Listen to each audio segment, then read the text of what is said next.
আজকে বৃহস্পতিবার ছাদে ফুল তুলতে এসেছি। তো এসে আমি যেটার জন্য ভিডিওটা করছি, আমি তো দেখে অবাক হয়ে গেছি।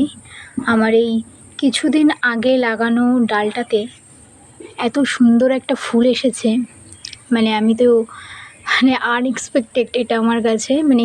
কিছুদিন আগে আমি গাছটা বসিয়েছিলাম আর তার মধ্যে ফুলটা হয়েছে। আর এই ডালটাতে একটা কড়িও চলে এসেছে।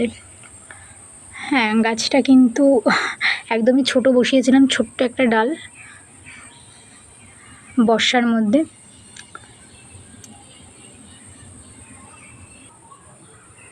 বৃহস্পতিবারে যদি এত সুন্দর সুন্দর ফুল গাছ থেকে পাওয়া যায়, সত্যি কথা বলতে ভীষণ ভালো লাগে। এই ফুলটা এত বড় সাইজ,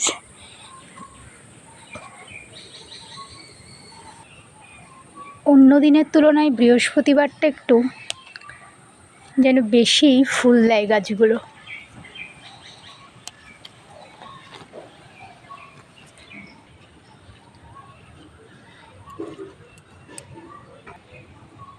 নিজের গাছের ফুল তুলে ভগবানকে নিবেদন যেন একটা অন্যরকম আনন্দ বলে আমার মনে হয়। যেদিন থেকে আমি এটা বুঝেছি সেদিন থেকে আমি অনেক গাছ লাগানোর চেষ্টা করেছি এবং সেই ফুলগুলো ভগবানকে নিবেদন করার চেষ্টা করেছি। প্রথম দিকে আমি গাছগুলো থেকে ফুল তুলতাম না, কারণ আমার দেখতে খুব ভালো লাগতো। আমি ছাদে এসে দেখতাম যে আমার গাছে কত সুন্দর ফুল ফুটেছে, কিন্তু এখন আমি আর সেটা করি না।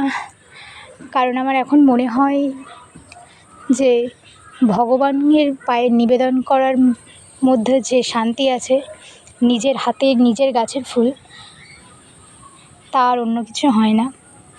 এখানে একটা বোগেনভেলিয়া গাছ, তার নিচে কি সুন্দর দুটো তুলসীর চারা বেরিয়েছে। আর একটা জিনিস, সেটা হচ্ছে দেখো, আমার এই তুলসী গাছটা আমি বসিয়েছিলাম একদম ছোট একটা টবে, যেটা ভেঙে গেছে আর এই অবস্থা। তবুও গাছটা কিন্তু খুব সুন্দর এখনও আছে। আমি বর্ষার জন্য এটাকে টবে দিতে পারছি না, বেরাতে পারছি না বলে টব আনতে পারছি না। তো এটাকে আমি একটা টবে দেবো, কারণ এই তুলসী গাছটা আমার ছাদে সবথেকে আমার প্রিয় এবং আমার লক্ষ্মী গাছ যেটাকে বলে।